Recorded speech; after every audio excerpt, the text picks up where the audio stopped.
So, with the UFC pay-per-view model coming to an end in the new year, with the Paramount deal beginning in 2026 in January, I wanted to look at the biggest UFC draws currently, as obviously there will be no pay-per-views, so therefore there's not going to be kind of a single draw. However, it will apply, or like per pay-per-view, I guess you could say. However, it will apply to this whole, what would you call it, the subscription to Paramount Plus, or the UFC's contribution to it, the UFC's pool for it. Because I imagine that's what Paramount will be looking at. They'll be looking at the biggest fighters, and that can help the UFC generate uh, subscriptions to Paramount Plus, and or whatever the fuck it's called. I don't know. I don't even need to use it, so whatever you guys in America have to use. But so with that, I've got five of who I currently think are the biggest draws. Who will draw the biggest, amount of fans to the sport, or not rather to the sport, but rather just per card. Like, you know, per card, you're thinking maybe someone that's not got a subscription, they're gonna be like, oh, who's fighting? They see one of these fighters I'm about to name fight, and they're like, oh, like who's gonna, obviously it's kind of in the name, biggest draw, who's gonna draw them towards watching. And so let's get into it. And the first, I've got some honorable mentions, and they are, my laptop works. I've got honorable mentions, not in the top five, but so Volkanovski. Volkanovski, he's had his heyday, or he's rather past it. Let's just say he is old. He did just get the title back, just before the summer in April, I think it was, when he beat Diego Lopez. He is obviously a bit older, and he's not, obviously got knocked out by Makachev, he got knocked out by Topuria, and he's lost his kind of twinkle, if you know what I'm trying to say. He's, as I said, he's old. He is still really good. Don't get me wrong. That's obviously he's now the champ again, but he's not the Volk that maybe 2022, 2023 that everyone just loved. He was just like everyone was like he's the best. He's kind of lost it a tiny bit in that sense. Not so much his fight style, more like his aura, I guess you could say. And obviously he's got a good fight style, which people would like to watch. Very technical, very, it's very good. I guess you could say this is probably the best word for it. It's a good fight style, and but so he just kind of misses out in the top five. Uh, Marab is like had one of the biggest surgeon. No, I wouldn't call it a resurgency. I just call it a surge, because Marab used to be hated. Everyone used to hate Marab. Like, he was obviously, don't get me wrong, he still kind of has the same fight style as he's always had. He's not really changed it that much, if at all. The only thing he's really changed is he just starts boasting. Obviously, he's really good, and don't get me wrong, but he just like boasts in his fights and blah blah blah. But his main, obviously, his fight style is literally just takedown, get up, takedown, get up, like just infinite takedown simulation. Like POV, you're fighting Marab and you're just getting like dumped on the floor about 50 times in a fight. So the big thing with Marab, it's like if you're going to be drawn towards Marab, it's because of his personality, because he makes the Instagram videos, he'll make some skits. Like when he was fighting Sean O'Malley, he was making all the skits about, I can't remember what it was, but he made so many. And it was like him pretending to be Sean, and he does like skits with these, hot women and hot girls and uh, models and stuff like that. So if you're going to be drawn towards Marab, it's mainly going to be because of his personality. Because I can't really think of any time I've been like, oh my god, Marab's fighting tonight. It's like I got to buy that pay per view. You know what I'm trying to say? Obviously, it's fun to watch, but you're not going to get like, you're rarely guaranteed a finish. Like rarely. So it's like when I want to watch UFC, I want to see like a finish. I want to see someone get knocked out cold. I want to see like cool jiu-jitsu submission, that kind of stuff. But Marab, it's mainly his personality. Oliveira, or moving on next to Oliveira.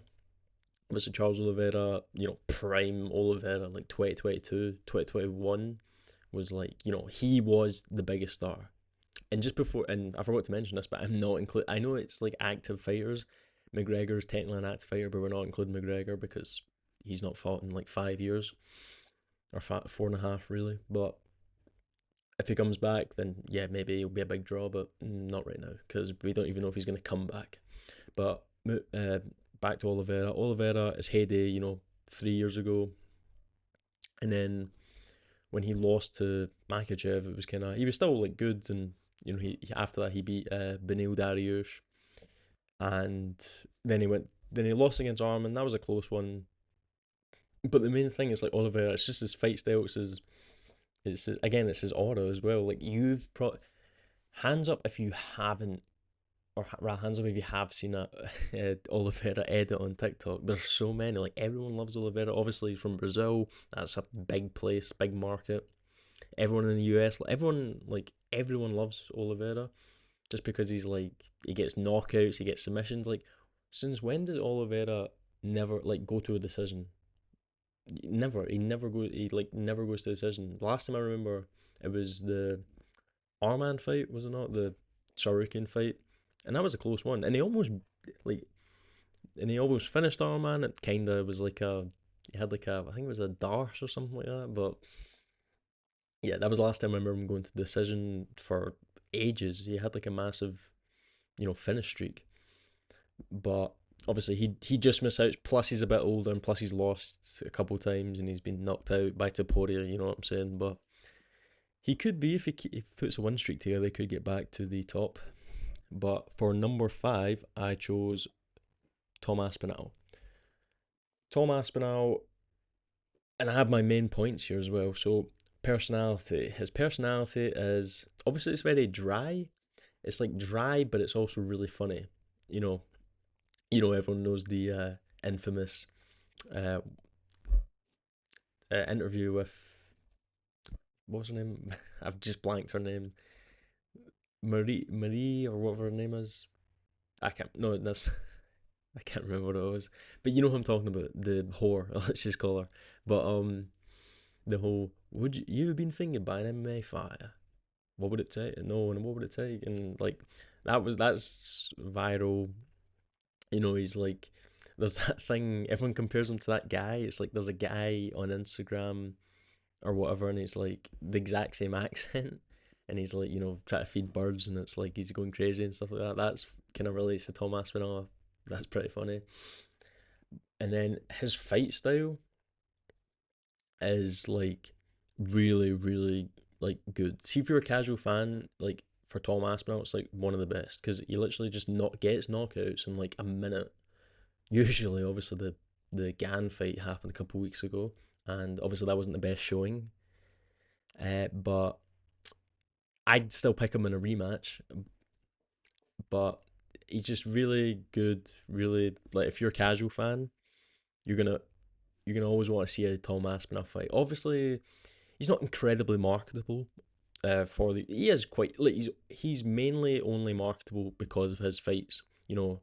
Every time he fights, the UFC is like shortest average fight time, least amount on bottom position. It's like he has 1 second on bottom position. It was because he slipped against Volkov. That was kind of it.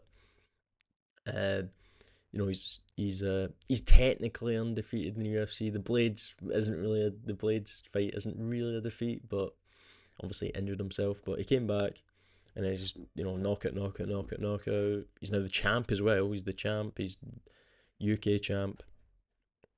You know, that's what I think about Tom Aspinall. I think his fight style just speaks for himself. You know what I mean? He's not got the best personality, other than maybe some jokes here and there, but it's his fight style. So that's why I put him in at number 5. Next is Kamzat, or Hamza, however you want to say it, Chimaev. So uh, Hamza is great. He up until the DDP fight, everyone loved him. Everyone was like, people aren't too. Some people don't like him too much now just because of the DDP fight, but I think that might be just a one-off. His personality, obviously, crazy guy, brother, all that stuff. He's shouting. Like I remember when it was he was kind of on the come up, and it was just like, "Ooh, like, I killed this guy, brother," and blah blah blah. But he's like, he's like he portrays to be like what Sean Strickland thinks he is, if you know what I'm trying to say. He's shouting, "Oh, hello Akbar," and blah blah blah, and in the US, and it's like, this doesn't sound like a smart move, but he does it anyway, and it's funny. He's got He's got a good fight style. I said you in brackets usually because he usually does. Obviously, the last fight wasn't the best. Because obviously, when he comes out, he just shoots for the takedowns and, just starts ragdolling people. See that first round of the Usman fight? It was like one of the best things I've ever seen. It was like he just shot for Usman, just on his back the whole time. Obviously, if you're some casual fans might not like that, but hardcore fans they love that. Like, see when a guy's in like obviously he gets him down and he's if he's on someone's back. For me personally, it's like if there's an opportunity for submission, I'm really interested. It's like even if they're kind of maybe not moving too much or like maybe a slight bit of stalling, but if there's an opportunity where they're just kind of fighting for the he's fighting for the hand on the neck in a rear naked choke like he was against Usman. I find that really interesting because I like looking at it. It's like, oh, what's gonna happen next? But the Whitaker fight, he just took him down, rear naked choke, like pretty much instantly. What was it, like 2 minutes, 3 minutes into round one? That's a good. He basically just gets finishes every time, and it's like that's really good for people wanting to tune into his fights. Yeah, and I said there is casual friendly, very casual friendly, and yeah, it's like every time I Hamzat fights, you want to watch it because you don't know because obviously and he's undefeated as well. He's undefeated. He's never lost, and it's all one of those ones like, oh, is he gonna win? Is he gonna lose? Is he gonna win an amazing style? Or is he gonna like get knocked out? Right? Like that's why I was really interested in the DDP fight because it's like DDP. He just gets a win somehow. Hamzat's undefeated. It's like unstoppable force versus a movable object kind of thing. So that's why I put Hamza at number 4.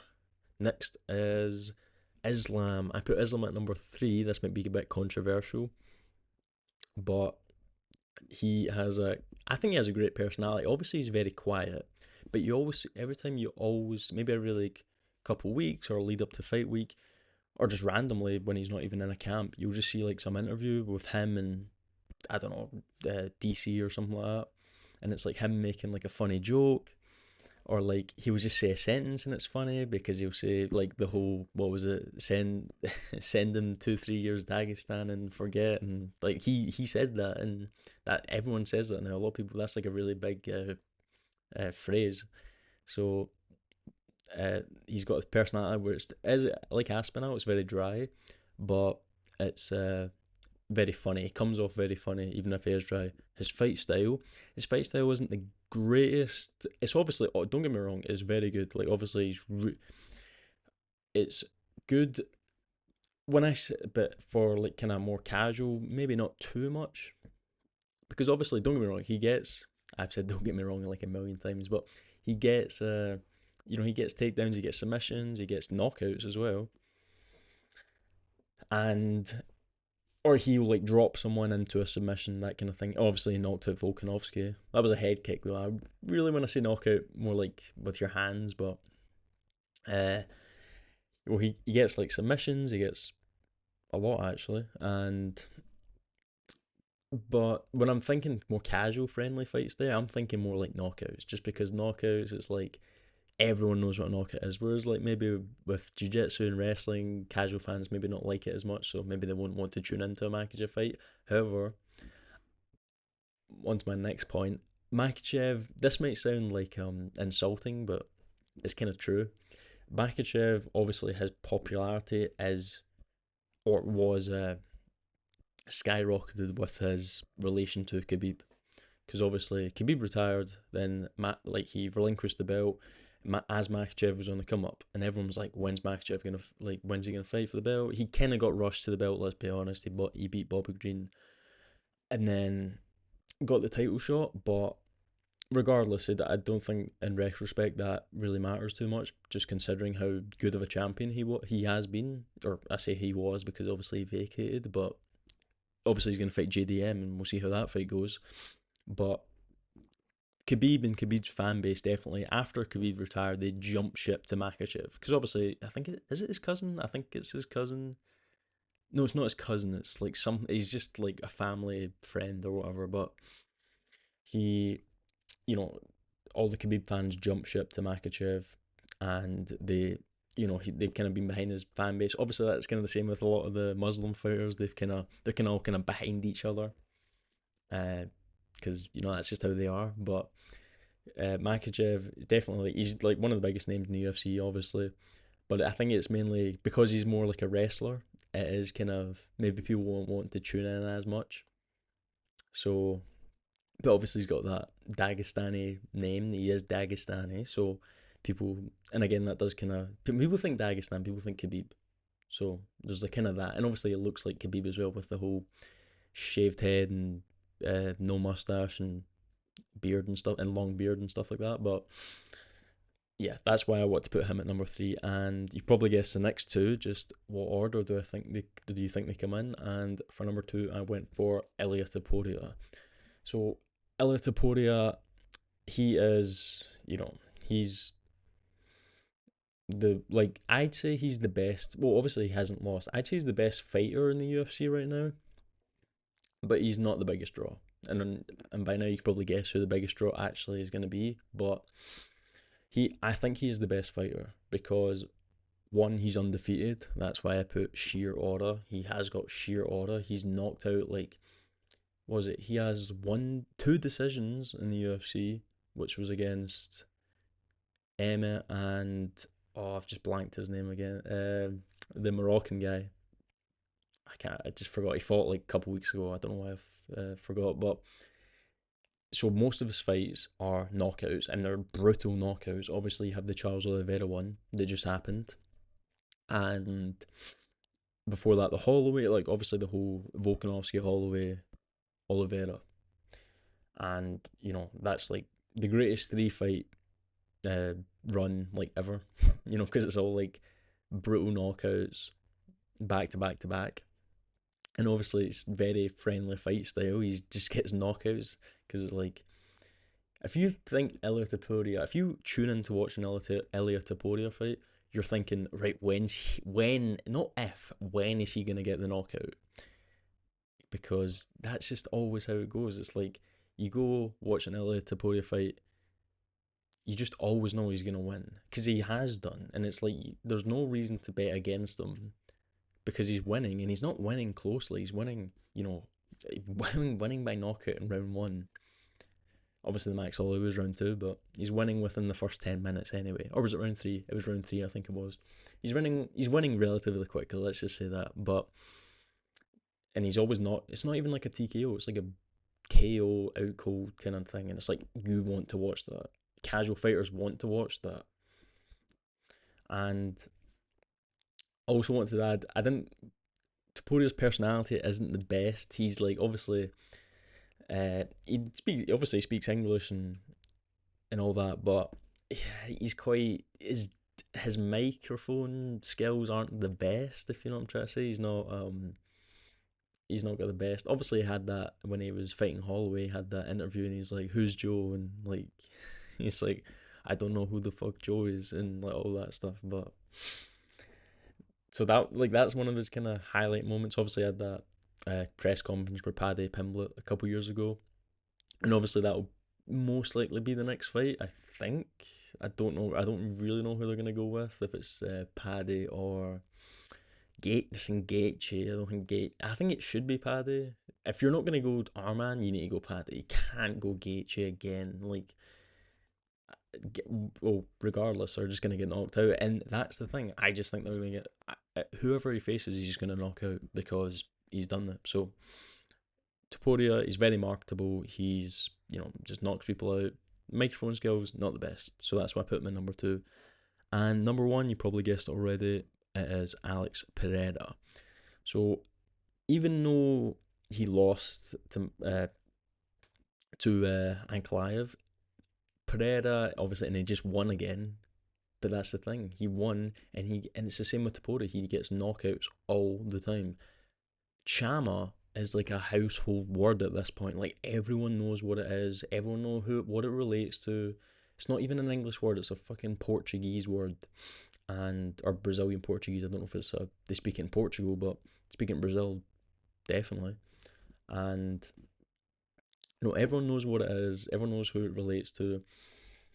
And he speaks like never any English. I think he can speak English, but he doesn't, and I think he chooses not to because it kind of makes him more mysterious. I don't know because there was that time. I think there was like a video. It was like maybe 6 months ago. I think no, I think it was before the first Ankalaev fight. There was like some thing where it was like they were in like a locker room and or like a mat. I think it was a locker room, and it was like he was speaking English to Usman, and it's like why doesn't he speak English? But I think it is to kind of mask his aura, I guess you could say, because he has the most aura. Besides Topuria, he has the most aura.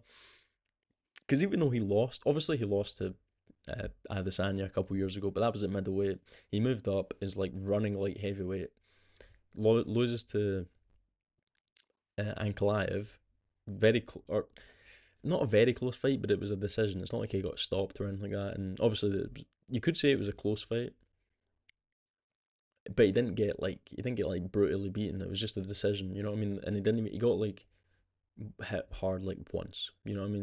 And then he comes back, beats Ankalaev, and like in what was it, 90 seconds or something like that? It was 80 seconds maybe, and that's why he has that casual friendly fight style. He would draw a casual fan into watching the UFC because if you just search up Alex Pereira, the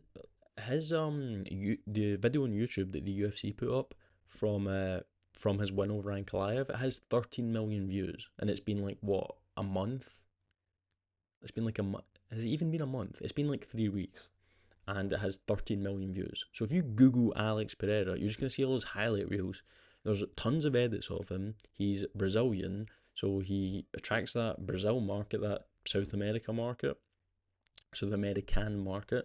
and he just gets knockouts all the time. He knocks out all of his opponents apart from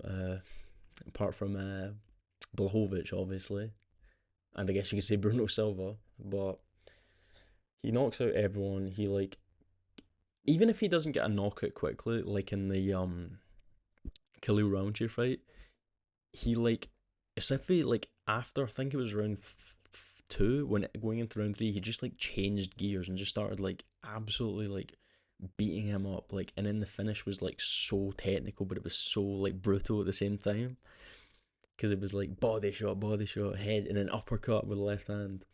And so even if he doesn't get it quickly, like he does normally, he gets it like he might get it later on, and it might be like the best thing you've ever seen.